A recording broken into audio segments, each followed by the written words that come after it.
хочу представить нашего следующего спикера. So our next speaker is Matej from SoundCloud company. You probably all heard about it. It's sound streaming application and website with really great algorithms for matching your mood. I use it. So like when you work, just start some melodic dubstep and you're perfectly right in perfect code without bugs. But user base of such hugely popular application is a challenge for every team, and it definitely a challenge for mobile team. So today, Matej will learn you how to handle the scale, how to scale application to 170 million users. Matej, it's your time. Thank you. Hi, my name is Matej, and first of all, I would like to thank the organizers for inviting me here today. It's an awesome event.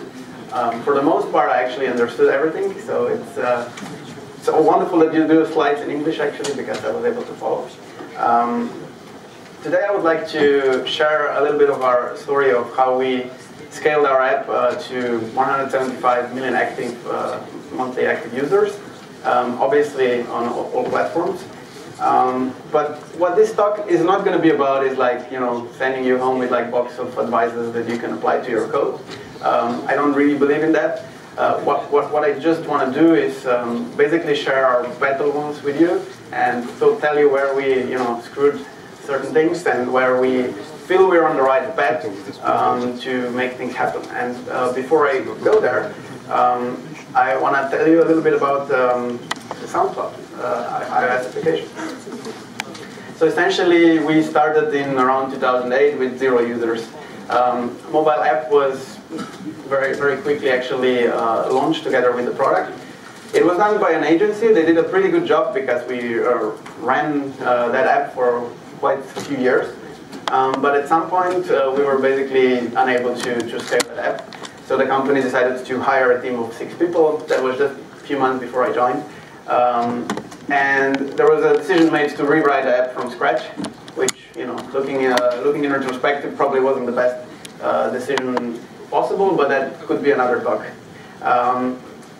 From that point on, so from the team of 6 people, we basically scaled to where we are today with millions and millions of users, still managing to do it with like 15 people, which we employ today on the iOS side of things. But even 15 people, you know, in comparison with the number of visitors, it doesn't really sound much, but it's hard to handle. It's hard to scale your team to that. And you're going to see later that our plans are to double the team, so we are really thinking about how to make these things properly. Just for, you know, like for reflection to understand the numbers and the challenges. So I just want to first ask, can you raise hands like if you use Crashlytics?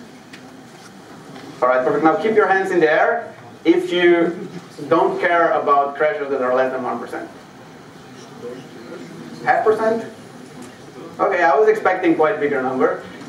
Usually when I talk with developers, they're like, okay, it's like crashing for 0.5% of users. You know, I don't have time for this. In our case, 0.5% of users is like almost 1 million users, right? On the whole platform. So we do care about those things, and just to kind of like highlight how the challenges here are quite different from like a typical side project that I even have with a couple hundred users. All right, so where is our iOS team today? I want to talk quickly about this before diving into some learnings so that you have the full context. We have right now no iOS team. Instead, we have what we call iOS Collective.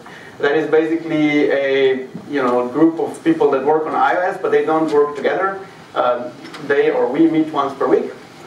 But in reality, people are divided in several feature teams in our company. One of those teams is a core clients team, which I'm managing. And we're basically, that's the orange thing. We're responsible for basically supplying other teams with libraries and tools that make them more productive. So we're not user-facing team. The rest of them are. We have 15 engineers right now on in two locations, New York and Berlin. And we plan to double the team this year. So we're pretty scared about how that's going to look. Just to give you some impression about how busy the project is, basically this is what I pulled from GitHub for the last month. We had like 1,000 commits in 1 month on the same project, and around 50,000 lines of change code. So this is quite hard to manage by just like reviewing all your pull requests yourself, right?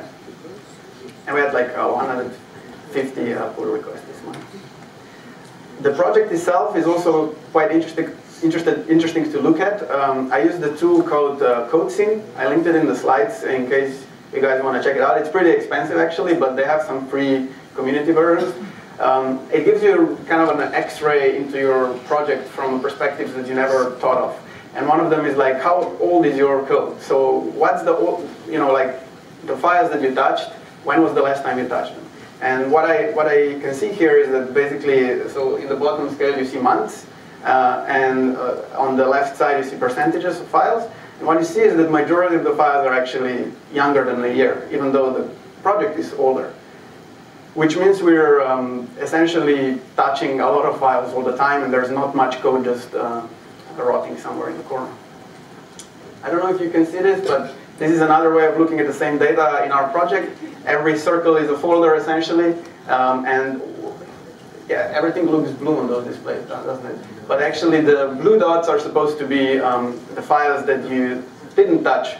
In this case I set it to 12 months.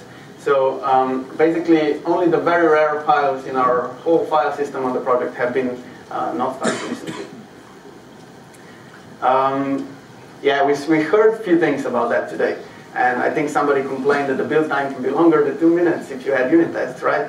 Our build time is 15 minutes if you clean the project, which is quite unsustainable. We're very aware of that.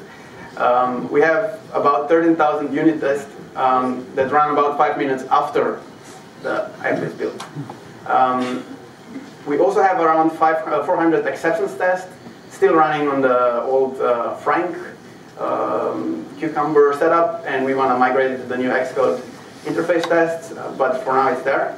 It takes 15 minutes to run them, but that's because we have 40 virtual Mac machines running on 20 Mac minis. So it's quite a big setup that helps us really make sure that every change we push is not breaking any of the essential business features.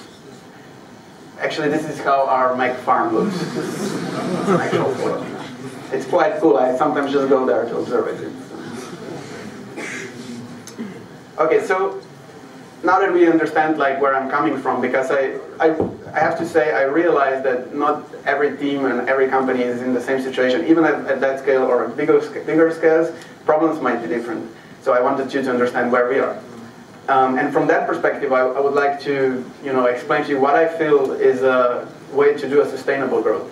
Because the growth doesn't really help by itself. So it doesn't help if your user numbers are rising. If your team doesn't manage to fulfill the features, and your user is going to leave at the end. So I'm asking myself, what is a sustainable growth? So I'm sure you already seen this one on the internet. It's one of my favorite ones to show to project managers. And this is often how I feel about scaling as well. It's basically, but I map it to a little bit different terms. So you have 3 areas that you could kind of map to good, cheap, and fast. You have iteration, productivity, and onboarding. So ability to iterate quickly, ability to be productive, for your team to be productive, and ability to onboard new members. And just like in the previous slide, sometimes one excludes another, so it's all about the balance. How do you do this? Because if you just bring 10 people on the team, it's going to make the rest of your team completely unproductive forever. So let's check out the productivity first. I think one of the #1 things that make people productive or unproductive, besides coffee, is team structure. And team structure in our company has been iterated so many times that, again, it could be a separate talk. But that's just for a visual. So this is how we started. We had a mobile team, was called iOS team, and separately the Android team as well. And a bunch of feature teams. At SoundCloud, we're pretty good with feature teams, except for mobile, for a while. So we started developing feature teams for backend and frontend functionality, the web functionality, a while ago. And we had independent autonomic teams that were able to ship everything from from start to end, except mobile. With mobile, we were really bad, because mobile was a new thing for us. It was just emerging. And at some point, we said, OK, now we're a mobile-first company, so let's just hire a bunch of people. And that didn't really work that well. But before we did that, we were thinking, OK, so if you hire a bunch of people, how do we just grow the mobile team? And of course not. Of course, what we're going to do is we're going to take the mobile team, we're going to distribute it to all our existing feature teams. We're going to keep a team called core so that they can take care of everything else. And that's going to work, right? That was the idea. The reality was something more like this. So essentially, we ended up with people scattered around various feature teams, because we don't just have 3. This is just a diagram. But we have like many, many feature teams. And oftentimes, mobile engineers would just end up alone in that team, losing complete productivity because they didn't have anybody to bounce ideas against, anybody to review their code. It really didn't work for us. So that was quite quickly corrected. We said, OK, I mean, we're mobile first, so maybe we should change the structure of the company to accommodate mobile problems. So we joined a couple of teams together instead, because we saw that we don't have enough resources. It's not possible to hire so quickly on mobile side. And we stacked them in so-called clusters. And these are a collection of feature teams that share mobile resources. And that has been working quite well for us, because the 2 most important boxes were checked, right? So we have people that can collaborate. We have our mobile engineers that can collaborate with other engineers in the team, and at the same time, they have one backlog. They're not like, we don't have a central mobile team that becomes a bottleneck for the whole company. And going back to the code scene tool, now this is going to look a little bit science fiction now, but I'll explain. So this is one graph I pulled out. Unfortunately, I had to like redact all the names, but basically the blurred things here are the names of people that work on the project. What this feature in the code scene gives you is like a really interesting look to your project. It like gives you the truth about how your teams are collaborating, because you might have 3 teams like supposedly working autonomously, but if you pull this out and you see everybody talks with everybody all the time, then there's something wrong. What those lines are showing, formally it's called like temporal relationship between authors. What it means is the tool analyzes Git contributions to the project, and it would figure out if there's like, if me and John or me and somebody else worked on the same file around the same time, so let's say in the same week, then there is a temporal relationship between us. We appear to have worked on the same feature, and the line would get established. And this is the slides for the last 6 months, I think, for our project. And when I saw it, I was really happy, because actually what it proves to me is that teams are able to work quite autonomously between themselves, so it means our structure works. There is a central point here, which is basically core team, which is exactly the idea. So that was a really nice actually thing to see when I was preparing the slides. And yeah, one thing, like, so we have no bottlenecks here, which means we can grow our team now. Like if we double the team size or double the number of teams, this approach will work, because there is no central person anywhere except core clients team, which we keep quite out of the way actually. So the second thing between besides the structure that I think affects developers' productivity is build times. So I'm going to pull another one that you've seen for sure. Yeah, it's like when I see somebody playing ping pong at SoundCloud, I know he's compiling the project with clean build. It takes 15 minutes, and it's not that I would have a problem if people are playing ping pong, but I want them to play when they want. And the really frustrating thing for all the developers is if they have to spend a bunch of time looking at the screen, or Xcode quitting unexpectedly. It's something definitely that doesn't help your growth. So this is a quote that nobody said, but it felt good to be put as a quote. I think if you shave off a minute of a build time, actually the amount of time you save is trivial. What really you do save is like people's sense of frustration. I think like we had so many teams just like fatigued by these build times all the time. Actually, we still do, but at least we're tackling the problem. And actually, this other graph from CodeScene, I think, explains very well why we are where we are right now. So the blue line is the number of So it's like number of lines of code that we have in the project. It was growing from like 2013 to today quite consistently, which makes sense. The project grows. But then the red line is complexity of the project. It gets calculated by some complicated algorithm, but at the end it's showing you how much code grows, not vertically, so not in size, but like in complexity, in width, let's call it. And what we see here is that our project was growing quite a lot in complexity. And that's probably not the best idea for build times or for like people understanding and owning certain features in the project. And so, talking about project structure, I want to just like go through the steps that we did and explain you where we landed up today. Let's assume this is just going to be an exercise, but let's assume we have 3 features we want to have in our app. Okay, I mean, I'm taking the one that SoundCloud has, but you could think of any project. We have a search that shows you a list of tracks. We have a track that we want to display when user clicks on their search result, and then we have a player that needs to open if the user wants to play. So the naive approach to this kind of problem is, I mean, naive, it works for 90% of the cases, is you create application and you build those things as classes or services or whatever, and you stuff it in the application. And that works fine, but it's not really scalable because you end up, you know, with this, what we saw before. So your app is growing in size and in complexity, and your build time comes to 15 minutes. So a year ago, actually 2 years now, when that app was rewritten from scratch, developers at that time, engineers, actually thought about that, and they said, oh, we should create frameworks. And that was just about the time when this was like a buzzword, becoming a buzzword. So let's make frameworks. This is going to solve all of our problems. We're going to have separate projects.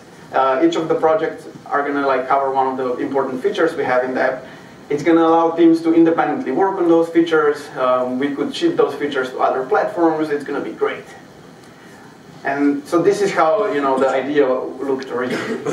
Then you realize, actually, wait, if I, you know, have a search that shows results and it needs to open a track, I need to talk with the track framework. So yeah, I'd better import track framework to search. And then you think, oh shit, yeah, but if I have track, and yeah, I need to import player into tracks.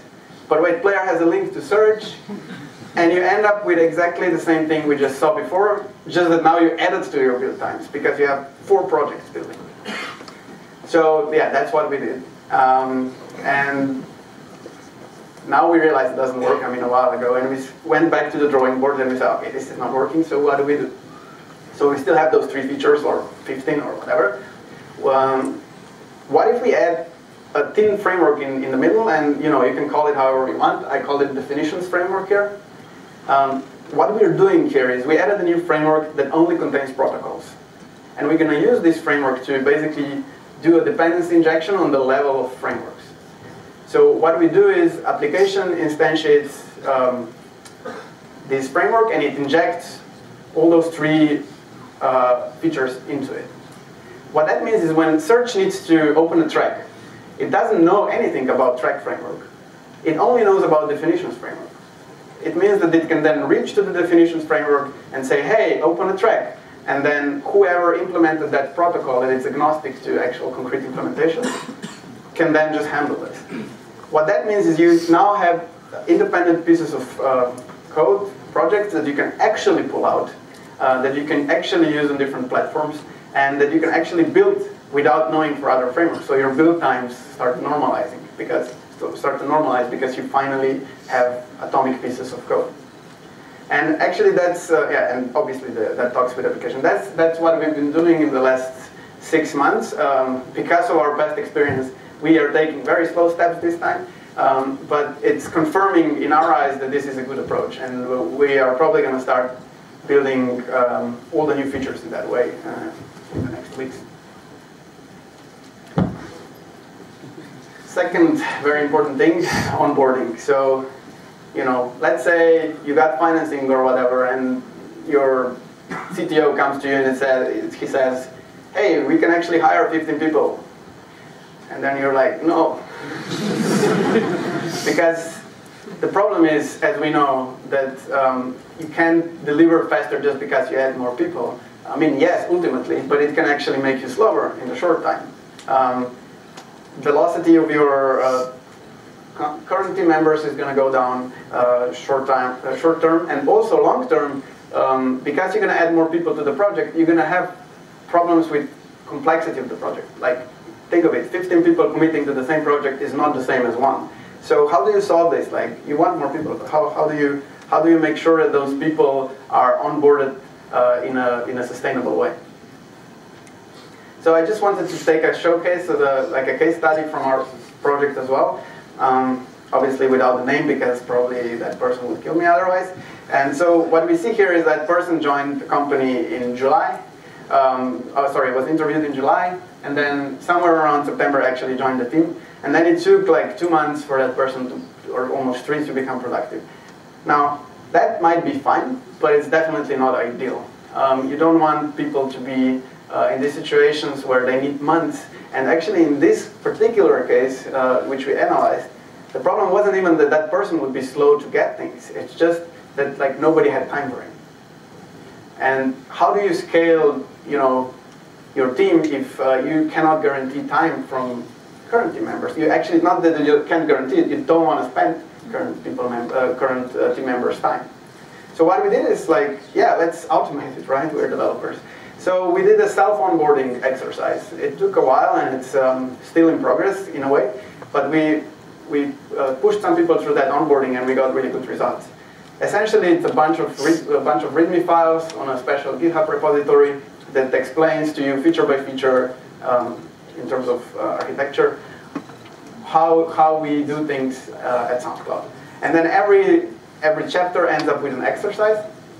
And what's beautiful about that is that you're actually supposed to do that exercise and make a pull request. And then you ask people to review it. And what that does is that we can actually utilize the time that people anyway spent on pull requests with a process that's familiar for them to onboard people.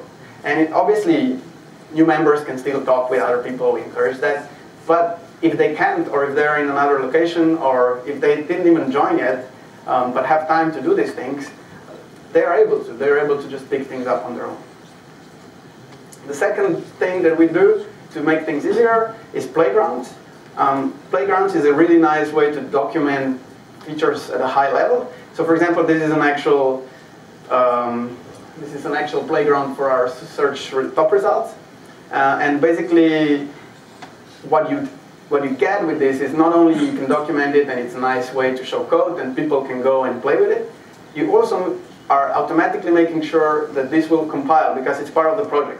Which means if somebody changes the API and it makes this documentation obsolete, it actually fails the build, which is a great way to enforce that documentation for the high-level components is up to date. In case you're wondering, or getting bored by this talk, this is an actual progress bar, so you're not that far off anymore. So the third thing is iteration. So how do you, every product person will always come to you and they will say, we want to ship this fast. But shipping things fast isn't always shipping things safe, especially not in iOS where you have the nuclear button called release this app and then there's no way back. So how do you make sure you can develop quickly in short steps, even before you're actually completely sure, but at the same time have some safety measures? For us, the most important thing, which we definitely didn't invent, is trunk-based development. I'm sure most of you use it, but for those who don't know, it's a version control strategy where basically the idea is everybody pushes to trunk, which in Git is usually called master, and you can use branches, but only very short-lived ones to, facilitate pull requests and so on. But you definitely do not ship from a branch. You always ship from a trunk, which means everybody's forced to push their changes as soon as possible so that everybody else who also might work on the same area gets those changes soon and can react on them with their own development. So you don't branch off your project too much. This is a screenshot from our GitHub repo. So it actually proves to me that we are pretty good at it. What you see is that you have very short-lived branches that leave a couple of commits in between before they were created and pushed back. And that's what we actually ask everybody working on our projects. But how do you do that safely? So first thing is we heavily utilize continuous integration. You've seen our Mac Mini farm before. Whenever you push a commit to your branch and like create a pull request, you're gonna get all your changes run through our pipeline, and all the unit tests will run, all the integration tests, acceptance tests, and so on. So at least, you know, without anybody spending any time on it, you're gonna know if you broke something. And it's quite reliable. You know, we ship bugs, but we also catch a lot of bugs by having this platform set up like this. One thing that is very important in my eyes here is that the decision making about which code goes in and out is actually decentralized. There is no central tech lead that's going to review every pull request, because as you've seen, we have like 100 a month, and that would not be scalable again. You would have another bottleneck. But instead, any SoundClouder can give you a thumbs up. I mean, people usually don't do that when they don't know what they're doing. So we trust engineers to be good decision makers. And essentially, if you get thumbs up from your teammate, from another teammate, from a teammate from another team, it's good. You can ship it. But we only feel that it's secure to do that because of our continuous integration, and because of the next thing I'm going to talk about, which is feature flags. Again, not something we invented, but we utilize heavily. Basically, I'm just going to show you how that looks in our code. So when you develop a feature, even if it's just I mean, usually you wouldn't do it for a bug fix, but even if it's a more complicated bug fix or a UI change that you're not sure that is actually ready, but mostly for everything, you just add a feature to a JSON file we have, you give it a name, and you set some reasonable defaults, which is usually you just disable it by default. Or you at least disable it in production, and you make sure that our alpha builds contain that feature. Next thing is you run a simple script that is horrible and reactive C files for you, because that was pre-Swift. And those files would contain basically shortcuts to check for every of your features if it's enabled or not. And this basically looks like this. So, yeah, you can see it. So basically you have a feature that you want to branch off depending on whether it's on or not. You can just use in Swift like a guard statement. You have this feature flag service, which isn't a singleton, but it kind of is who uses static methods just to make things simpler. And you ask it, like, is the feature enabled or not? And essentially, if the answer is yes, you show the feature, otherwise no. Super simple, but super important for us to be able to ship unfinished things. So yeah, this is basically the part. What we did is we also built a development menu for ourselves. That helps us because oftentimes we would just disable features by default, but then when you want to check it out in the team, or you want to ask a product manager to check the feature himself or herself, you would just say to them, go to development menu and enable the feature. And they could do it. And actually, it's great for debugging things in production because you can enable features in production that you haven't even shipped to your users. So the way the state of a feature gets resolved is that it looks at different levels. It first checks what are the defaults we shipped with. Secondly, it would check, is there a remote configuration overriding this? We use Firebase from Google to send features, configurations remotely for different builds, different setups. And then the third level is you can override it manually if you're a SoundClouder, which makes things great for us. The only warning from my side, if you plan to use Firebase at some point, is that it doesn't really scale. And this is how our Firebase panel looks right now, and it's pretty horrible. So we're talking with Google people, and I think they're planning some improvements in that area. But right now, the biggest problem is you can't, like, there's a simple feature missing, which is like, show this to everybody that has a version bigger than that. And because they don't have this like bigger than, we need to like list every build that we ship to our users in here, and there's a big risk of us forgetting that at some point. So it's a quite manual process, and we're not super happy with it. But I think the alternative of building this ourselves right now isn't worth it. All right, so that's it. I just want to recap quickly from perspective where I am. I think the three super important areas are not to forget about that onboarding isn't always just a pleasant experience of getting more people, but it can be super time-consuming and problematic. You should allow your teams to quickly iterate and experiment, and you can leverage like all sorts of different tools for that, but go with something like feature flags because it has proven to be really useful for us. and make sure you understand the application structure of your app, and like really try to, the structure of your project, and try to shave off as much build time as you can by using modules or any other approach that's going to make things faster. Because hopefully at the end you're going to be able to have something like this. It doesn't animate on purpose, I stopped it there. So obviously this is an ideal world, but there are apps that are good, cheap, and fast. So maybe yours is going to be one of them. Thank you. That's it. App development and design conference in Barcelona. It's like 3 dudes that are doing this in free time. 2 of my friends as well. What we want to do is we want to make a conference for developers and designers to come together. Because we noticed there are like many conferences that talk about super technical topics interesting for these developers, and many conferences that have a bunch of UX kind of talks, but we never come really together, even though we spend 8 hours a day working on the same product. So I would like to invite everybody here that's interested about those topics to join us in Barcelona this summer. It's going to be 2 days, 12 speakers. I think that all the talks are vetted through us, and they're going to be interesting for both developers and designers, which is hard, but we're really doing our best to make sure that. And yeah, it's in Barcelona, it's summer, so. We already have 6 speakers, and we have a call for paper open right now. I invite you to submit talks to yourself as well if you're interested. We got like plenty of talks already, and they're super interested, so submissions, and I'm very excited about it. And I actually want to point out that one of the speakers is also Anastasia from Kyiv. Hey, now the applause comes. And she very specifically asked me to point out that this time she's not going to talk about security. So you should definitely see what she has prepared for you.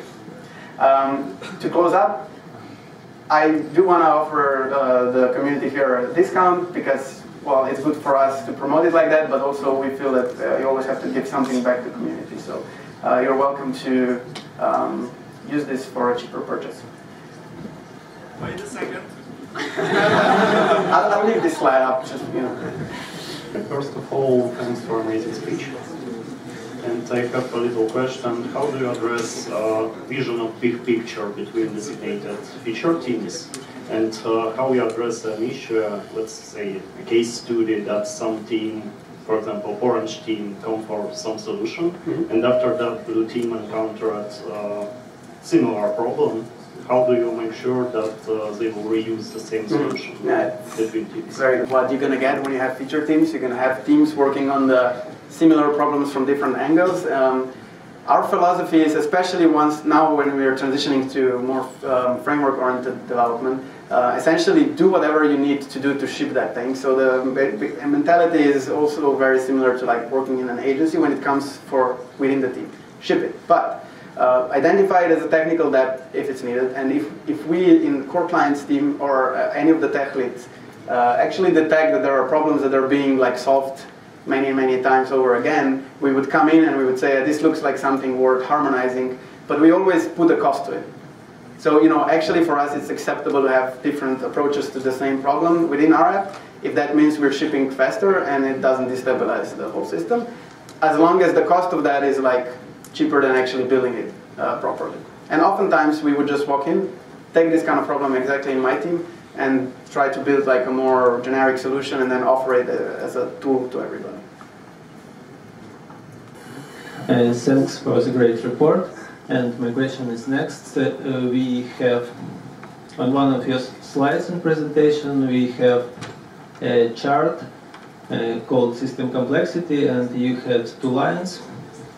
First one is complexity, and the second one is lines of code.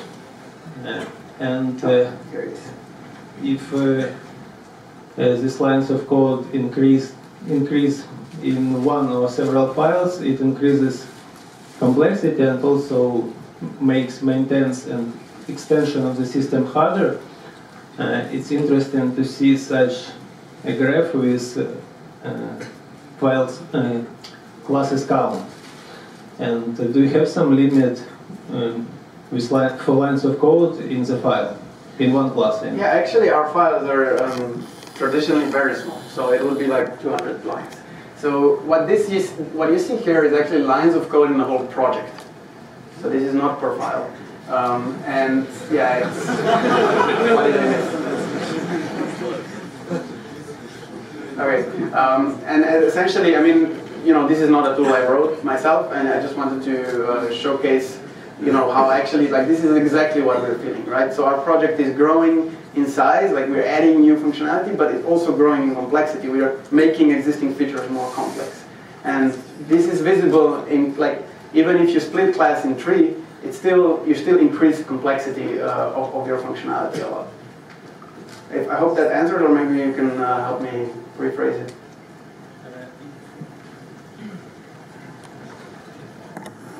So your classes are still small, as I understand.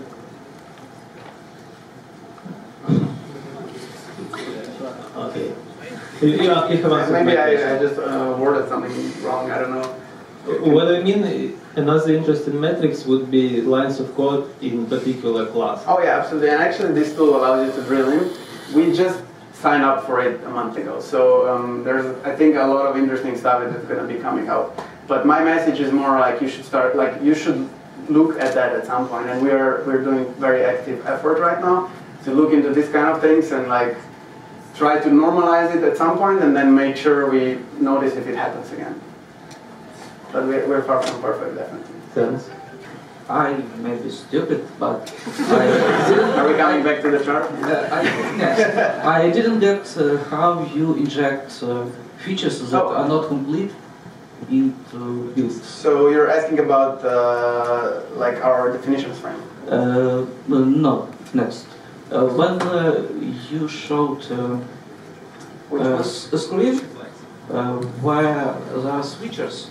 Feature flags. Feature flags. Okay. Yeah. Okay, let me get there. Sorry. So you mean the UI? Yeah. What exactly happens when you enable or disable some feature? So, I mean, this is nothing else than just changing some state in the app, right?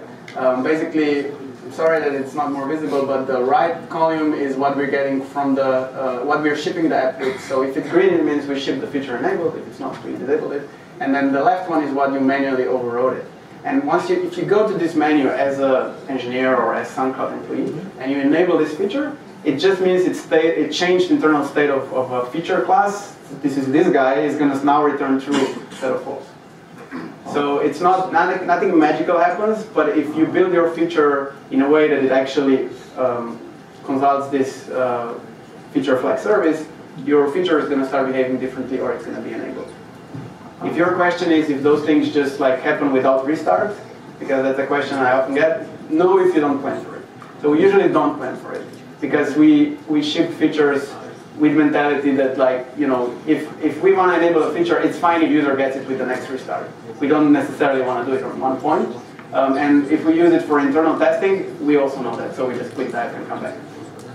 But what if feature is not complete?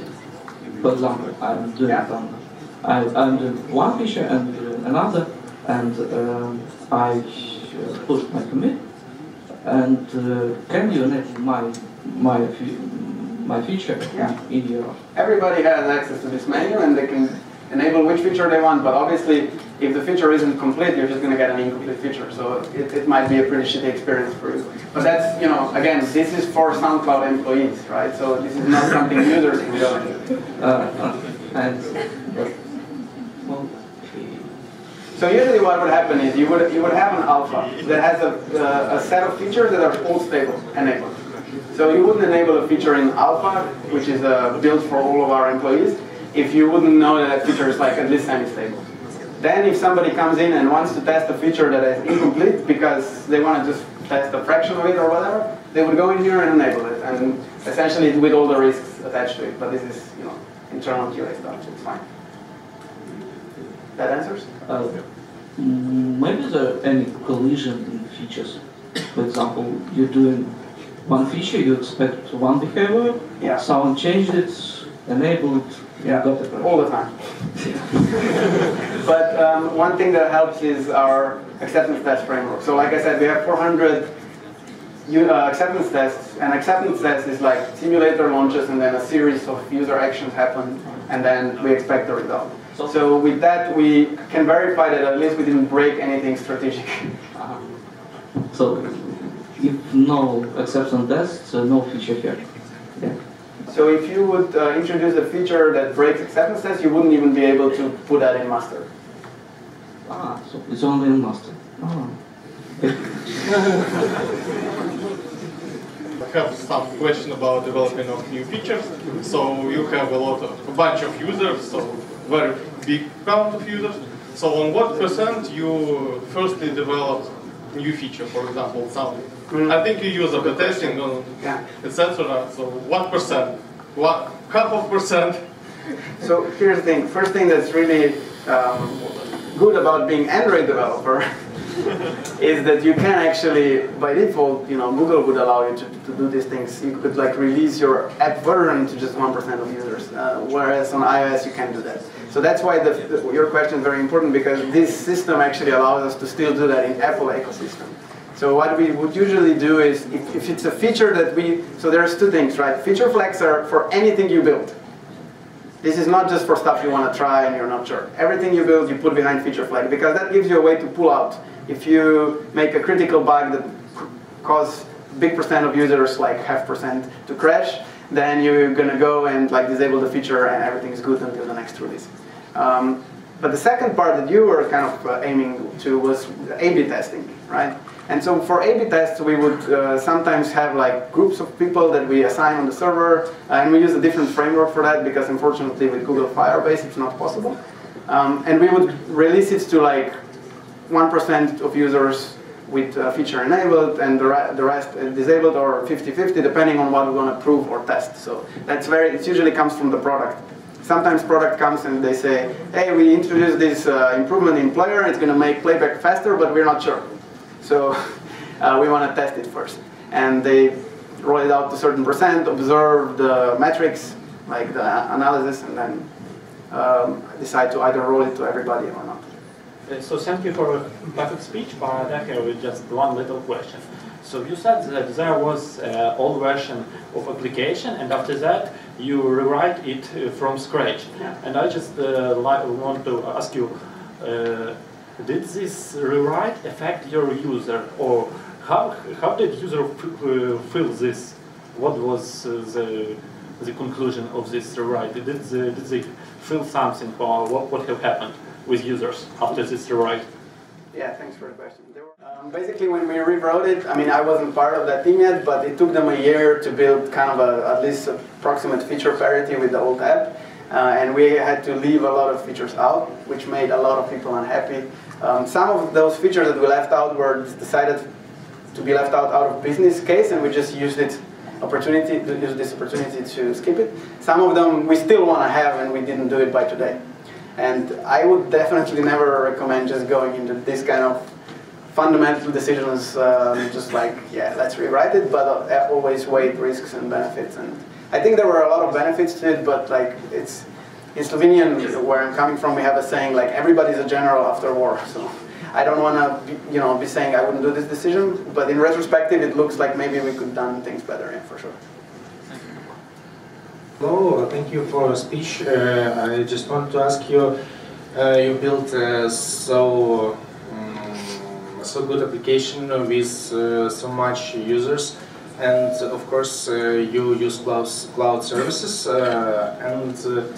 My question is, your application use much power of cloud services. For example, I don't know what cloud service you use, but for example, let it be Amazon Cloud.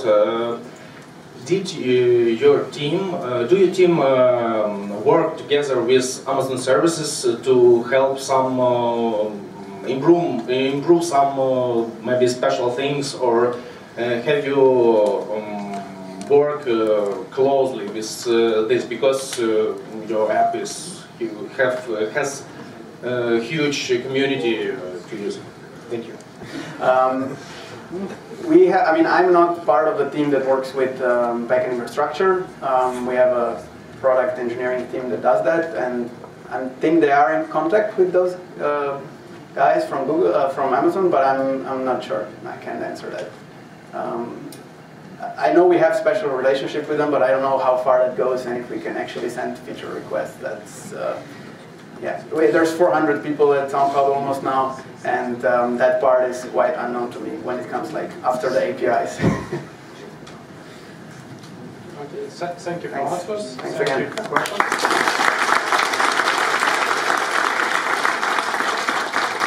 We need to choose one question which is more memorable. You do a really good thing of writing it down because. One of these. All right. I think my favorite is like the one that really showcases what's happening to us is about whether or not there are conflicts between teams when they implement features. Basically, I think that's quite a big part of working in feature teams, and I'll choose this one. Yeah. Okay. So can you refresh my memory? Who did that? Who did that? I think it's there. So now we will have some coffee break, and you can ask more questions in between.